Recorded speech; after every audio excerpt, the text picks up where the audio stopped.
Hello, and welcome back to Storytime with Empress Tanya. Today, we will be reading a story called The Crown of Dust. This is a story from one member of the Council of Thomas. It's a story of how one man overthrew an evil monarchy and became the leader. This story might break this channel's political free space, but it could serve as a warning to some. Viewer discussion is advised. The clock in the town square had stopped at 4 minutes past midnight 3 years ago. No one had bothered to wind it since the royal guards broke the glass face during the Great Sweep. Elian sat on the edge of a damp stone fountain, chewing on a piece of dry rye bread. He lived in the district of Oakhaven, a place where the cobblestones were slick with gray moss and the air always smelled of coal smoke. Around him, the morning commute of the working class moved in a rhythmic, muted shuffle. Men in patched wool coats walked with their heads down, avoiding eye contact with the patrolling soldiers of the High Crown. "I heard the grain shipments from the western provinces were diverted again," a voice whispered beside him. Elian didn't need to look to know it was Cale, a man whose hands were permanently stained with the indigo dye of the textile mills. Cale wasn't a revolutionary, just a father of 3 who had developed a habit of noticing things that the crown preferred remained unnoticed. He sat down next to Elian, his movements slow and deliberate, as if calculating the exact amount of energy he could afford to spend on a conversation. They spent the next hour speaking in the coded shorthand of the oppressed, discussing the price of salt and the strange movements of the cavalry near the city gates. For Elian, these conversations were like gathering dry kindling. He wasn't looking to start a fire just yet, but he was meticulously preparing the hearth. He noticed how the other workers lingered, forming small, unconscious clusters of shared grievance, their eyes flickering toward the monolithic spires of Schlossenstadt that pierced the gray horizon. The monarchy in the heart of the empire had long since stopped pretending to care for the districts, treating the peasantry as a resource to be mined rather than citizens to be governed. "They're taking the looms now," Cale murmured, his voice barely audible over the rhythmic clatter of a passing carriage. "The crown needs more uniforms for the border skirmishes, so they've seized the private looms in the lower district. My brother can't even weave a simple linen shirt without a permit." Elian felt a familiar, cold heat prickle at the back of his neck. It wasn't the sudden anger of a hothead, but the steady, calculated accumulation of a man who had spent years documenting every theft and every slight. He looked at Cale, at the indigo stains under his fingernails and the hollow dip of his collarbone, and realized that the kindling was no longer just dry, it was sparking. The diversion of grain was a tragedy, but the theft of the tools of trade was a declaration of war. "Meet me by the old tannery after the bells chime 6, Elian whispered, his voice steady, almost clinical. He didn't look at Cale, instead focusing on a small crack in the fountain's basin. "Not the main gate, but the alleyway where the runoff meets the sewer. Bring the others who still have a bit of strength left in their arms." Cale paused, the weight of the invitation hanging between them like a physical object. He knew the risks. A secret gathering was a death sentence if the High Crown's informants caught wind of it. But the desperation in Oakhaven had reached a saturation point where death was becoming a more attractive option than the slow erosion of one's dignity. Cale gave a singular, sharp nod, his eyes searching Elian's face for a flicker of doubt and finding none. For the next 2 weeks, the movements in the lower district shifted from a shuffle to a coordinated dance. Elian didn't call for a riot. He called for a meeting of concerned tradesmen. He spent his evenings in the damp basements of the district, mapping out the layout of the city's supply lines and identifying the exact moments when the guard rotations left the western gate vulnerable. He spoke not of glory or gold, but of the simple ownership of one's own labor. He told the weavers they would have their looms back, and he promised the bakers that the grain would stay in the community. The catalyst came on a Tuesday, during the height of the midsummer heat. A royal tax collector, draped in velvet that cost more than the entire street's annual earnings, attempted to seize a widow's last goat. In the past, the crowd would have watched in silence, their faces masks of submission. This time, however, they formed a living wall. When the collector raised his cane to strike the woman, he didn't find a cowering peasant. He found Elian's hand gripping his wrist with a strength born of years of repressed fury. "The tax has been paid in blood," Elian said, his voice carrying across the sudden silence of the square. The tax collector's mouth opened, but no sound emerged, only a flicker of confusion that quickly curdled into panic. He looked around, realizing for the first time that the circle of people surrounding him wasn't just a crowd, it was a perimeter. There were no screams, no sudden rush of violence. There was only the terrifying, rhythmic thrum of 100 people breathing in unison. Elian didn't twist the man's wrist or strike him. He simply held the grip, a physical anchor that tethered the representative of the crown to the reality of the street.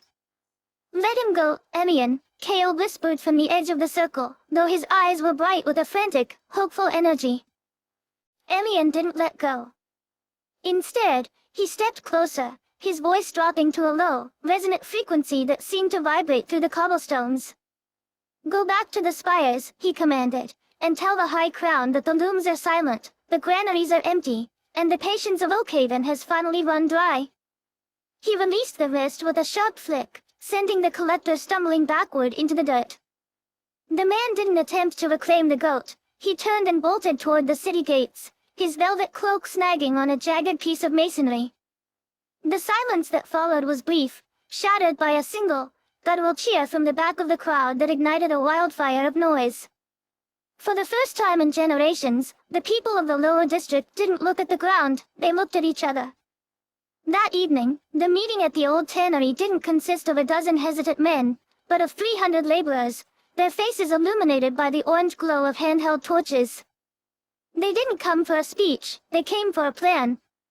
Elian spent the night sketching on the damp walls of the tannery, mapping the vulnerabilities of the royal armory and the precise timing of the guard shifts at the Palace of Schloessenstadt. The uprising did not happen overnight, but it moved with the inevitable momentum of a landslide. For 3 weeks, Elian operated as a ghost, coordinating a network of saboteurs who disabled the city's alarm bells and intercepted the crown's messengers. He learned to manage the anger of the masses, channeling it away from mindless looting and toward strategic seizure. He organized the bread brigades, ensuring that while they marched, no child in the district went hungry. He wasn't just a leader of a mob, he was becoming the architect of a new order, his mind constantly calculating the geometry of power.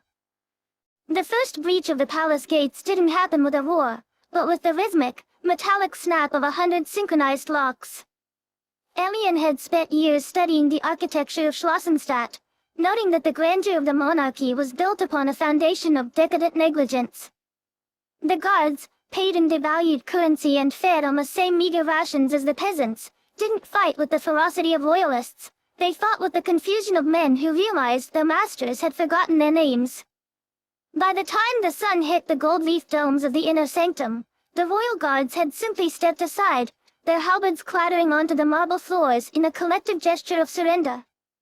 The transition of power was a whirlwind of velvet and violence.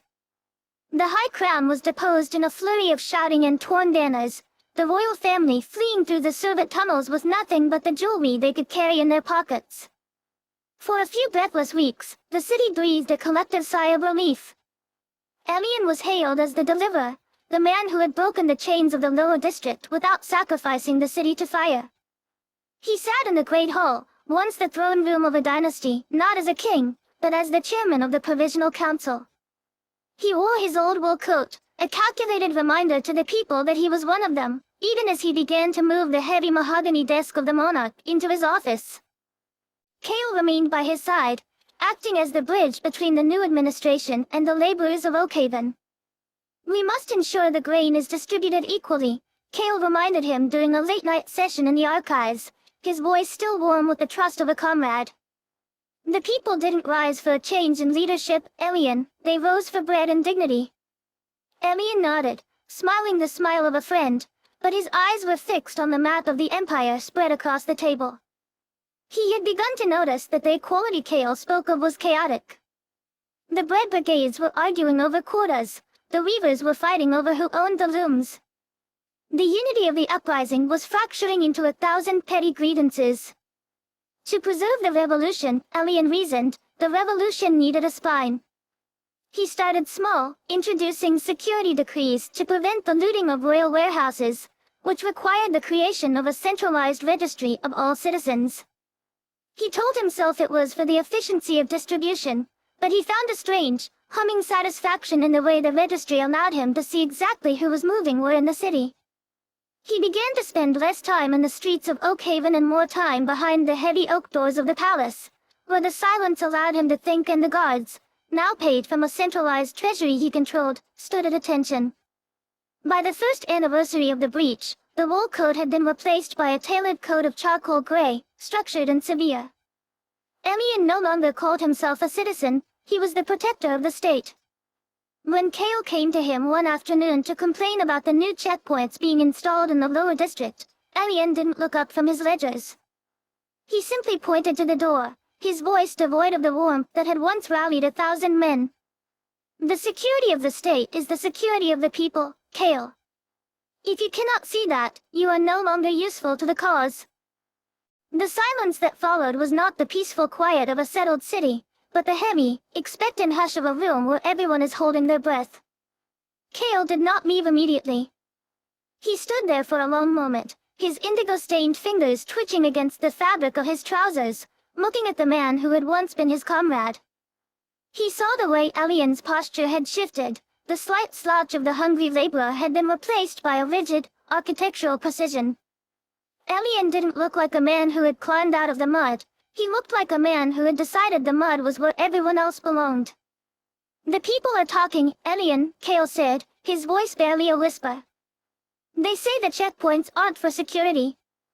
They say the registries are just lists of who to arrest when the grain runs low again." Elian finally looked up, his eyes cold and clear as winter ice. "The people are talking because they have too much time to talk. Productivity is down 4% in the textile sector. The looms are idling because the workers spend their mornings debating rights instead of reading. Order is the only thing that keeps the stomach full, Kale. Not speeches." He didn't shout, he didn't need to. The authority in his voice was no longer a call to action, but a command to obey. Over the next 6 months, the transition from the Provisional Council to the High Protectorate happened with a surgical efficiency that mirrored the old monarchy's bureaucracy, only with a more ruthless level of organization. Elian established the Sicherheitsdienst, the security service, whose officers wore charcoal uniforms and black leather boots that clicked with a rhythmic, terrifying precision on the cobblestones of Oakhaven. They didn't just patrol for criminals, they patrolled for deviation. A frown at a checkpoint, a whispered complaint in a tavern, or a failure to salute the new banner of the state were now considered acts of economic sabotage. The transformation of Schlossenstadt was subtle at first. The royal gold leaf was scraped away, replaced by stark, imposing slabs of gray granite and iron. The palace, once a place of decadent excess, became a fortress of sterile efficiency. Elian found that he enjoyed the geometry of control. He began to map the city not by its neighborhoods, but by its vulnerabilities. He realized that the easiest way to maintain loyalty was not through love, but through a carefully calibrated mixture of basic sustenance and constant, low-level fear. "The quota for the Eastern District is lagging," the voice of a junior clerk announced, though he kept his eyes fixed firmly on the floor. He stood at the edge of the great mahogany desk, shivering despite the warmth of the hearth. In the new order, the hearth was no longer for comfort, it was a strategic heat source for the Protector's endless midnight hours. Elian didn't look up from the map of the Empire. He was tracing the rail lines with a silver pointer, marking the exact points where the flow of iron and coal could be throttled to starve a rebellious province into submission without firing a single shot. "Lagging is a symptom of inefficiency," Elian replied, his voice a dry rasp. "And inefficiency is a luxury we can no longer afford." He finally shifted his gaze to the clerk, and for a moment, the man saw a flicker of the old Elian, the man who had shared a crust of rye bread in the rain. But the flicker vanished as quickly as it had appeared, replaced by a gaze that calculated the clerk's utility like a piece of machinery. "Who is the overseer of the Eastern District?" "Kale, sir," the clerk whispered. The name didn't provoke a smile or a wince. Elian simply noted the name in his ledger. Kale had become the administrator of the very people he had once led to the palace gates, and in doing so, he had become the buffer between the Protector and the growing resentment of the streets. He was the face of the regime that looked like the people, which made him the most effective tool in Alien's arsenal. But Kale was also the only man left in the city who still remembered the smell of the old tannery, and that memory was becoming a liability. The first time Kale entered the Protector's office without being summoned, Alien didn't even look up. He was preoccupied with a blueprint of the new centralized granary, a structure designed less for storage and more for surveillance, with sightlines that could monitor 1,000 peasants in a single glance. Kale stood by the heavy mahogany doors, his indigo-stained hands now hidden beneath the sterile white cuffs of a state-mandated administrator's tunic. The fabric felt like a shroud. "The quarters are impossible, Alien," Kale said, his voice lacking its former warmth. "The people in the east are eating sawdust to meet the grain levies.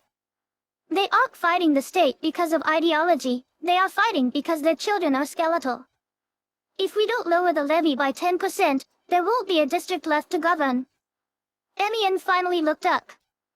His eyes had grown thinner, the skin around them tight, as if the weight of the empire was physically pressing the humanity out of his face. He didn't see a friend, he saw a variable that was failing to align with his equation. "The levies are not arbitrary, Kale. They fund the Sicherheitsdienst. They fund the fortifications at the border. If the perimeter fails, the remnants of the old nobility will return with foreign mercenaries. Do you want the High Crown back? Because the alternative to my order is a massacre." "The alternative to your order is breathing," Kale countered, stepping closer to the desk.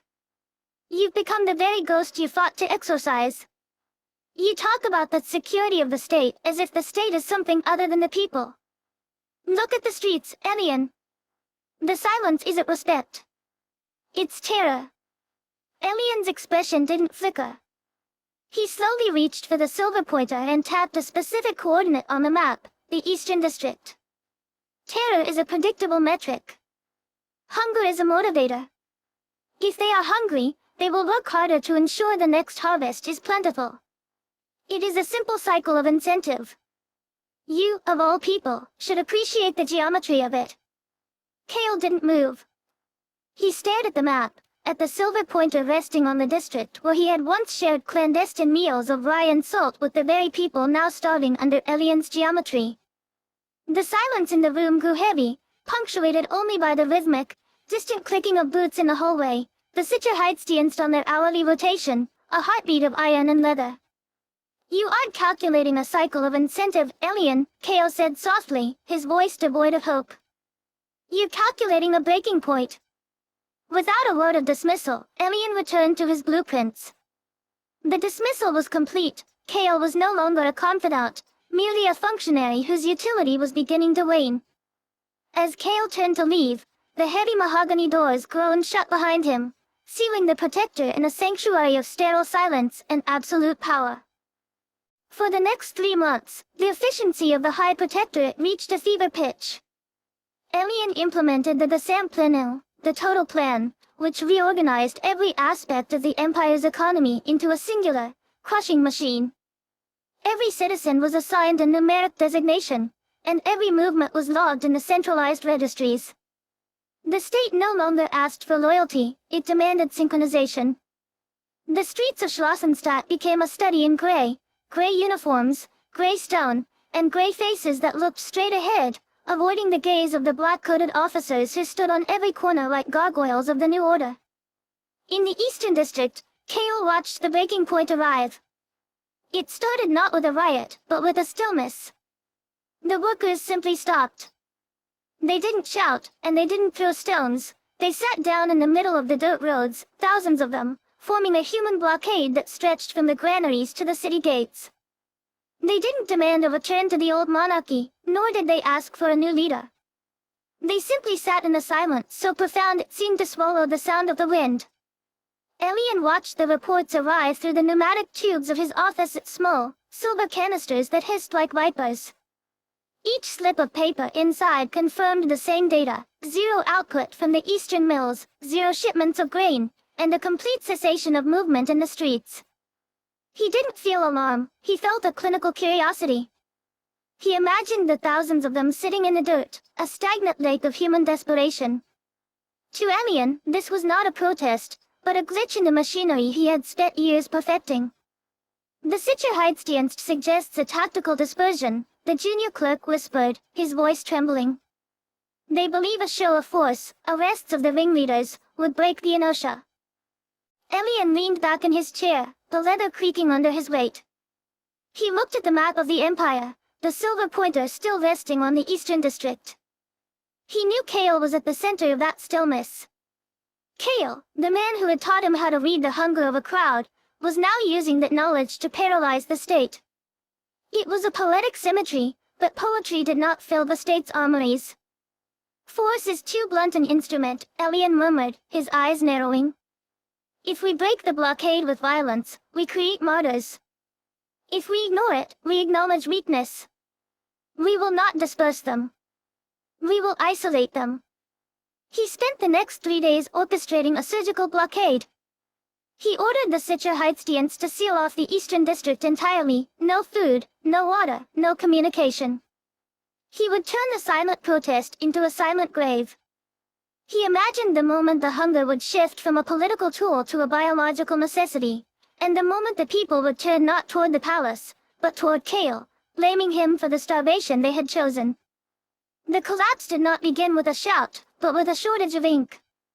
It was a mundane failure, a breakdown in the supply chain from the southern marshes, that rendered the state's vast bureaucracy suddenly blind. Without the ability to print the registries, the warrants, and the meticulously charted quotas, the machinery of the High Protectorate began to stutter. The Sicherheitsdienst officers, accustomed to orders delivered on crisp, stamped parchment, found themselves standing on street corners with nothing to command. Power, Elian had discovered too late, was not a solid wall, but a series of fragile threads. Once the ink ran dry, the threads simply snapped. Hunger, as Elian had long theorized, was indeed a motivator, but it was a volatile one. When the food shipments to the eastern district finally ceased, the silence of the blockade didn't break into submission, it curdled into a feral, collective rage.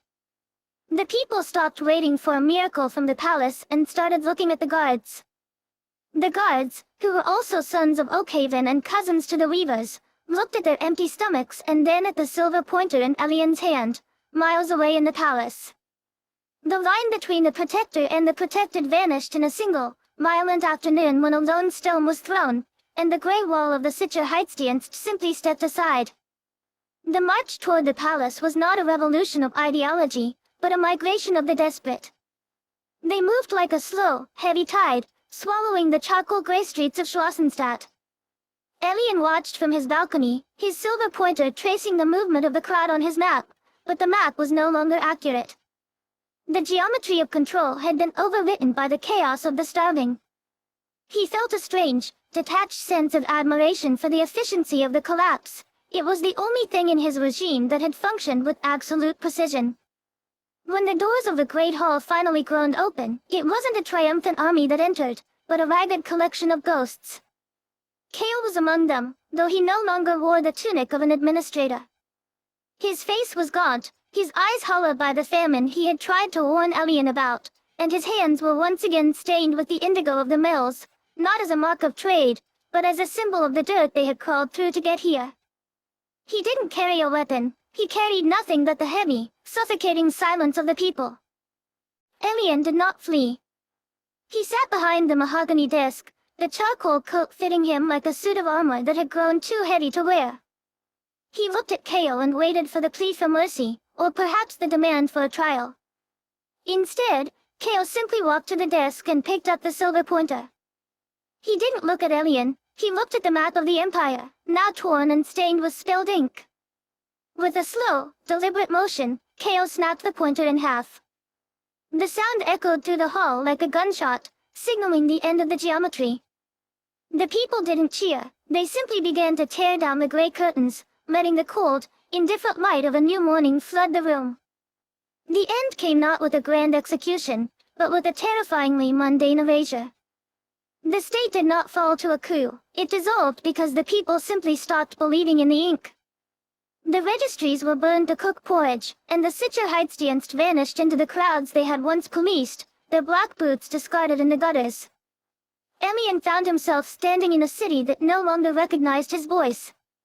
He had spent years perfecting the art of being indispensable, only to discover that the most dangerous thing about a machine is how easily it can be replaced by the wind. In the final hours, as the palace was stripped of its granite facade by those who needed stone for their own homes, Elian retreated to the archives. He sat among the ledgers and the blueprints, trying to calculate the exact moment the equation had failed. He realized then that he had built his empire on the belief that people were variables to be managed. But as the doors of the hall were kicked open for the last time, he saw the faces of the crowd, not as a mass, but as individuals. They didn't want a new leader, and they didn't want a new system. They simply wanted the silence to end, and they were more than happy to let the man who had mastered the silence be forgotten by history. The iron teeth of the mob didn't care for the nuance of his intentions. They did not want a debate on the geometry of order or a lecture on the necessity of the descent planel. They wanted a physical accounting of the hunger that had hollowed out their children's cheeks. When the palace doors finally buckled, it wasn't a political transition, but a harvest. Emian was found in the archives, clutching a ledger of grain quarters as if it were a shield. The crowd did not see a fallen leader. They saw a man who had mistaken their submission for strength. They dragged him from the dust of the archives, his charcoal coat snagging on the very granite slabs he had installed to intimidate them. There was no trial, for the court had been dissolved by the wind, and there was no judge, for the law had become a memory of ink. He was marched through the streets of Schlossenstadt, not as a protector, but as a curiosity of failure, his face illuminated by the orange flicker of the burning registries. Kale did not lead the march, nor did he encourage the shouting. He simply walked beside the line, his indigo-stained hands tucked into his pockets, watching with a detached, weary sadness. He had seen this cycle before, not in the history books, but in the way the wind always eventually cleared the smog from the valley. When the mob reached the center of the town square, they stopped beneath the clock that had remained frozen since the Great Sweep. The mob didn't use a guillotine or a gallows, such things were too formal for a rage this raw. Instead, they stripped him of the coat, the silver pointer, and the pretense of power. They bound his hands with the same coarse hemp rope used to tie bundles of grain and pushed him into the mud of the square. For a long hour, they simply stared at him, 1,000 eyes reflecting the cold light of a dying empire. It was the most honest conversation Elian had had with his people in years. Then came the stones. That's the end of the story. We hope you enjoyed it, and if you did, make sure to like, comment, and subscribe, and ring the bell to be notified when we make a new video. Have a good day, and we'll see you next time.